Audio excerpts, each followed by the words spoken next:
I think if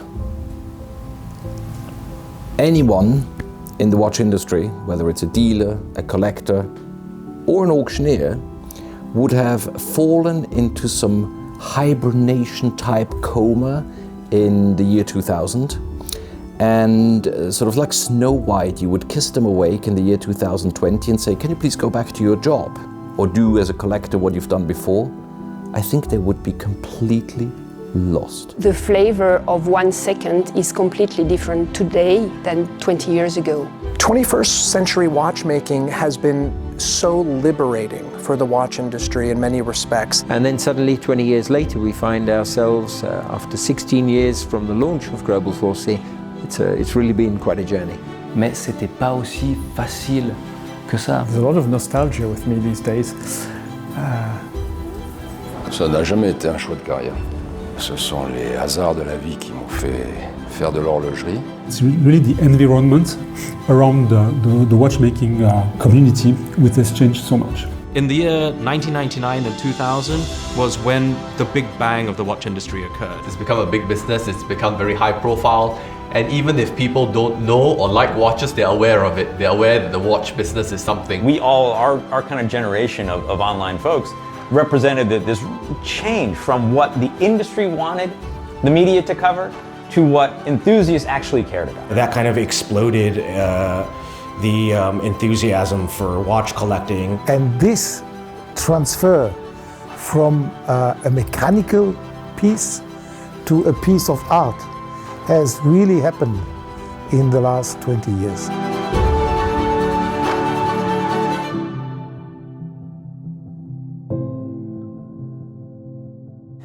Well, of course, a lot of things have changed in 20 years, but even before that, the changes were preparing. I think we've seen more effect in 20 years, and our possibility, the creativity and innovation is something that has really gathered speed also, and a lot of it thanks to independent watchmakers. If we speak about the rise of independent artisanal watchmaking, was the contributions made by George Daniels. Here was a man, an individual, who, with all his own personal endeavor, could make a handmade watch, right? This was flying in the face of prevailing convention at that period of time. But then in Switzerland, you had Philippe Dufour, Vincent Calabrese, early 90s, François Pauljaune coming on board.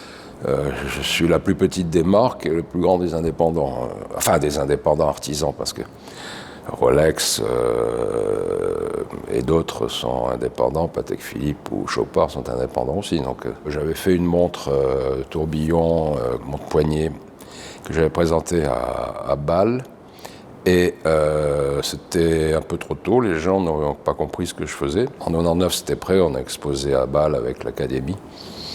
Et puis c'était mes premières visibilités de montre prêt-à-porter, parce que la marque existe depuis 1982, la première fois où j'ai signé ma montre.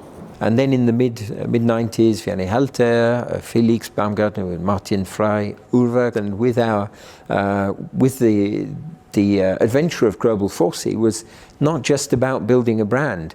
It was really about the inventions, the innovations, bringing something new, opening new chapters, new avenues for mechanical watchmaking, pushing precision, bringing back that hand finishing. And it's interesting how at that time, all these these people that we kind of look up to right now as, horological gods, if you will, you could just pick up the phone or write an email and order one of these pieces. Collecting independence is about, your enthusiasm for a watchmaker as an artist, your enthusiasm for his pieces as an artwork, and also it reminds me a lot of kind of in Renaissance times, as a patron, the Medici family was a patron of the arts. You're really sponsoring and kind of directly impacting this watchmaker's ability to make his creations.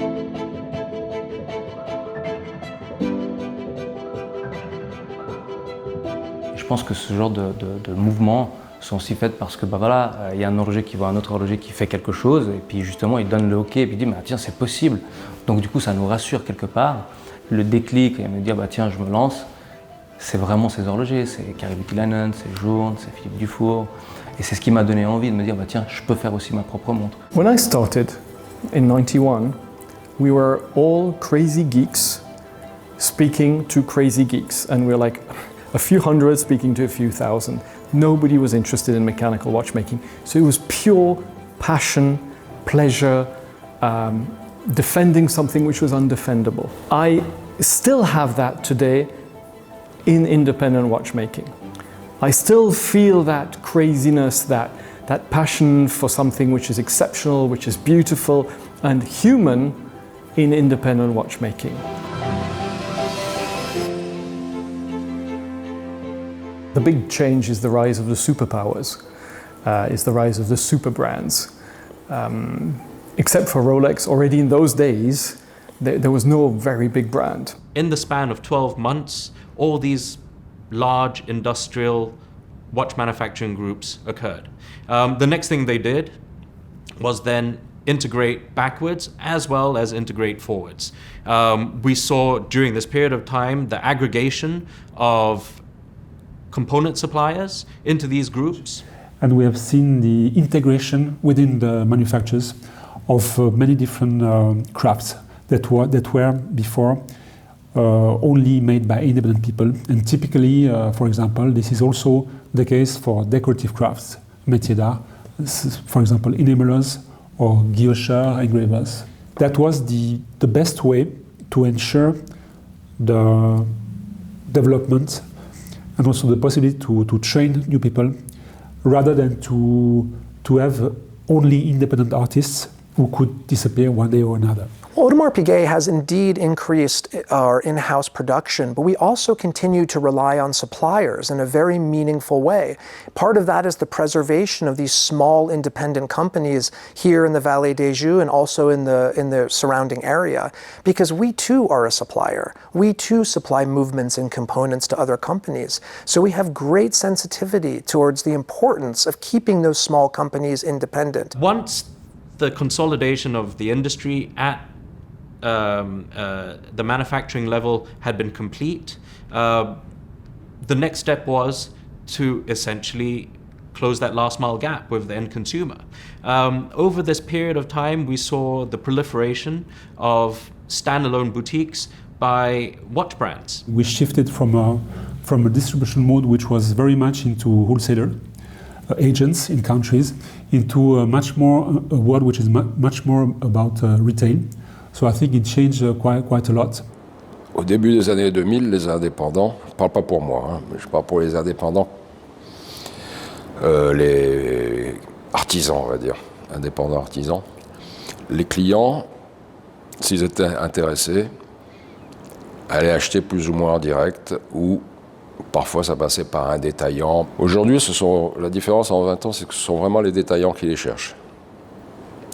Bon, pas tous, parce qu'il y a des détaillants qui vivent avec Rolex, ils n'ont pas besoin d'autre chose. Mais s'ils aiment vraiment l'horlogerie, ils vont chercher des indépendants. I also believe that at a specialist multi-brand watch retailer, because of the fact that we are diversified in our brand offering, we are diversified in our geography, it lends itself to the ability of our specialist to then be able to compare, contrast watches in a very different manner than you would if you walked into a single brand boutique. And I think every brand and every watch tells a different story in itself. And being a collector, you want to be part of all these different stories and narratives. I think that the time of massive communication budgets for luxurious watch brands is over, and that we are back to sincere horology.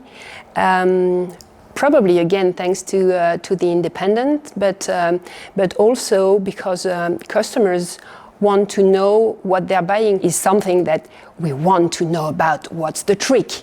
So you have to give access to part of the trick, like any good magician would do, but you also have to explain how it came to birth. I think the internet made possible the access to what is watchmaking to an incredibly large audience.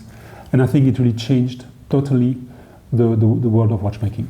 Well, it all started with the forums. Time Zone and Purists.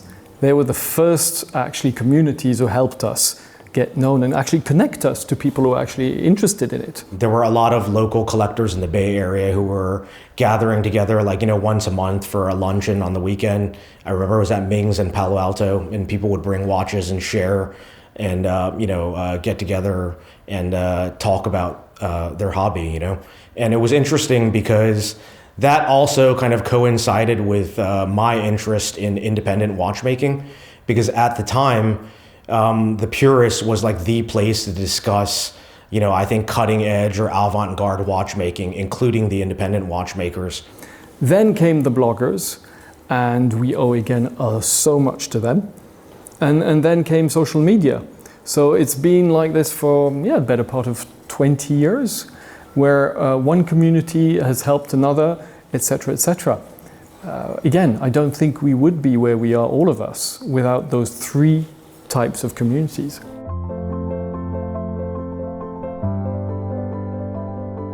Hodinkee from the beginning was a place for me to express myself, and then I quickly realized that it was a great kind of lightning rod for other people like myself and yourself to kind of gather and discuss this topic and become kind of part of a community. And so I would just go there out of my own interest, and I'd bring a little Sony, handheld camera and a Canon S90 or S95 and take photos with me. And then I would just post them online, and people would love them. And and I think that was what allowed this thing to kind of really flourish in the early days, which was that I was not influenced at all by the other kind of editorial properties out there, because I didn't know they existed, or the industry. I didn't know what a publicist was. I didn't know what a press junket was. I didn't know that there was marketing around any of this stuff. I was just writing about the stuff that I loved. The importance in this business is firstly having an audience, but not just a large number of people, but also the right people. Not necessarily people with money to buy expensive watches, but people who appreciate watches, people who know what you're writing about, who are intelligent in how they approach the hobby. Here's the thing, Hodinkee didn't make money for the first 3 years. I was in grad school. I was taking out loans to kind of get things going. And I think, that has allowed us all, and now, the magazines have kind of followed suit of myself and Ariel and Frank and Robert Jan and others, of course, and said hey, we should look at what consumers want. We're not going to dictate to them what they want. We're going to listen to them. And if they want to see another Snoopy Speedmaster, we're going to give it to them. And this time it's not going to be a limited edition because there was so much demand for the first one. Most of the large online media platforms or magazines have become retailers. In ways large and small, and at the same time, more broadly speaking, this convergence is happening in other segments of the industry as well. Watch retailers now, most of them have their own in-house magazines online. Auction houses have their own in-house magazines as well. So this convergence is happening through all segments of the industry. I remember the first watch auctions I attended. I would say it was maybe 95% dealers and 5% collectors, versus now I would say it's, maybe not 95, but 90% collectors and 10% dealers. It used to be kind of an inside thing where the dealers would go and buy and sell in the auctions and then bring stuff back to their collectors. But now it's kind of democratized and available for everybody. I think the awareness and the respect that watches have garnered since 2000 has increased, and that is because we're no longer a community of maybe a few hundred nerds who come in person with a paddle to bid in an auction, but today there are tens and tens, if not hundreds of thousands, keen, crazy, passionate, educated watch collectors out there. The more players we have, the more fair and balanced it is. The more we can say after an auction, now specifically speaking, the more correct a price is. It's not just two giants battling it out, but a price that is broadly supported by a large community. The base has also grown in art. 40, 50 years ago, a young man, 25 years ago, was not so much interested in art. It came maybe later. The collectors were much older. Today, collectors are 20 years old, 25 years old, 30 years old. So we are in this trend. The watch industry is also in this trend. And social media enters easily into the millenniums, better than any other advertisement. So in the past, when we didn't have social media at that level, we had obstacles to reach the young generation. Now, thanks to social media, the young generation is up to date like anybody else. I think 20 years ago, the watch industry was really the preserve of a much older generation of enthusiasts and collectors. Today, watch enthusiasts, watch collectors begin as early as in their teens. So we have many clients, many enthusiasts who are beginning their journey in watch collecting as early as 15. Now, the average watch consumer that we see on our site, and probably the same for Revolution, and probably the same in your auction, etc., are quite a bit younger. You know, we're talking like early 40s, sometimes late 40s if we're talking, you know, bigger pieces. And sometimes you have people in the teens, you know, teens and 20s.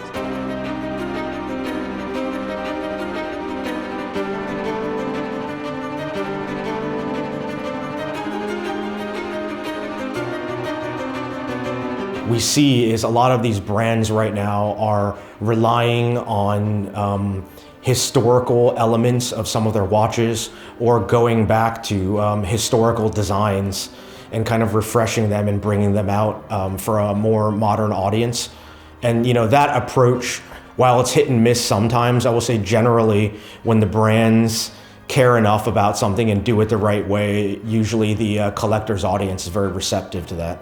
I think that's the key difference, is we can pull from the whole scope of history today, we could project into the future, we can have techniques from the past. The Audemars Piguet concept in 2002 demonstrated that a high-end watch company, still committed to hand finishing, could remix a watch in a completely different way, where those traditional barriers between case dial and movement dissolve, and you end up with something entirely new, entirely novel, that had never been conceptualized before, that had never been thought of before. So the 21st century has been about this combination of very innovative design, pulling from cues outside of watchmaking culture and bringing that into the culture of watchmaking. The ReEditions, this vintage flair has been super powerful and trendy for the last years. Here at Tag Heuer, we have treasures in our pockets that you can come here to enjoy in our museum in La Chaux-de-Fonds. But most important, we also have our pockets full of ideas that come from our research and development center that are things coming from brains that has never been thought before. So I think we are super well equipped for the next at least 20 years. This is the Hublot from 1980, and that is the facelift in 2004, which means 24 years later, we have brought to Hublot a facelift on the look. So people said, what a great name, bam! And the name is worldwide the same pronunciation. And then people said, what a strong watch, how macho, bam! And then a few said, hey, but this looks like an AP, like a Royal Oak. And we said, no, it looks like a Hublot. Look, this is the Hublot 1980. It's just a facelift. And then people said, wow, clever. And then the success was huge. You know, one of the things is that a watch is really like a beautiful piece of artwork that you can wear on your wrist. You know, you could be very stressed out at work or whatever and look on your wrist and see this nice Daytona and kind of, you know, brings a smile to your face or whatever. I think that, you know, the watch industry, collectible market is still, you know, it's on very solid footing and will continue to attract more people to it, and also we'll see values continue to rise. Je pense que de plus en plus, l'artisanat est recherché parce que ça a une connotation plus artistique. Et la deuxième, le client parle avec quelqu'un. Et la troisième, le produit est plus rare. Le choix que j'avais fait d'aller chez François-Paul Journe c'était vraiment un rêve pour moi de pouvoir y aller, pouvoir regarder, apprendre et comprendre en fait. Il a réussi à construire un monde, une philosophie Et je voulais absolument apprendre ça.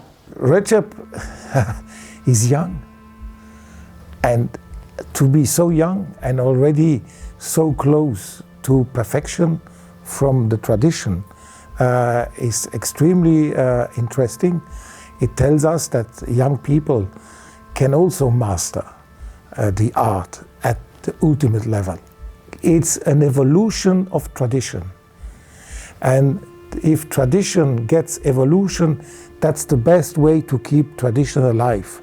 If tradition is only repeated, even at the best level, it's a repetition. So tradition has to move, has to evolve, has to adapt, has to connect.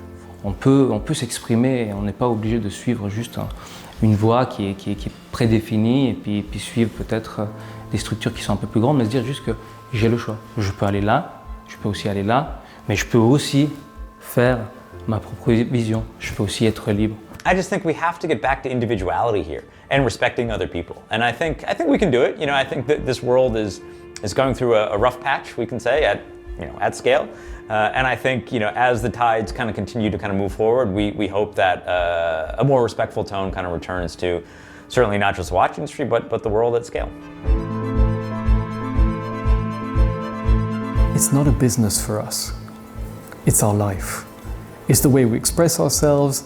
None of the people I'm close to ever started a brand thinking, oh, I'm going to be rich, I'm going to make any money. That's absolutely not the point.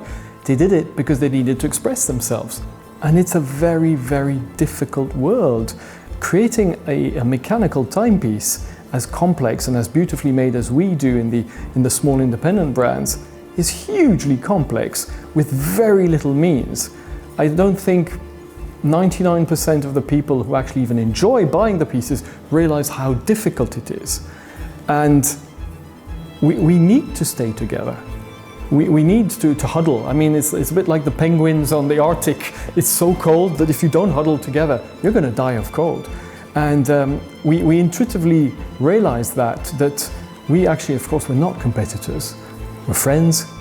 We're people who help each other. We are part of a much bigger market and planet, and if we don't syndicate a little bit, we will just, be one thing among others that you can buy, but no real purpose and not showing the beauty of our art and of our craftsmanship.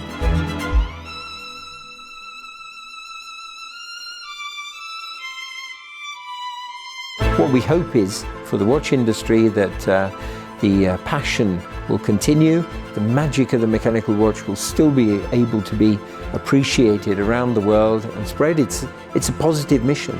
I mean, you have to think that for Global 4C we have been able to build a team here of over 100 passionate people who can all follow their craft, their profession, and grow with that. We have quite a lot of young people, so we are renewing that on the way. And certainly for Robert and myself, the idea is to really secure that and to be able and enable that to continue far into the future, because there's so much to do. The important thing is that traditional hand finishing remains in place. We can't lose these skills and lose these talents. If one generation misses, they're gone. So I love futuristic form language. I love seeing us push further in terms of design, but the methods by which those watches are created have to remain with traditional techniques in place. We cannot afford to lose that expertise, lose that knowledge, because that's the soul of high-end watchmaking. The big changes are that people have realized that you buy a watch for other reasons than to read time. We produce soul on the wrist. We give soul to the wrist. We give eternity to the wrist. We give beauty to the wrist. We give status to the wrist. So we are the best partner for people.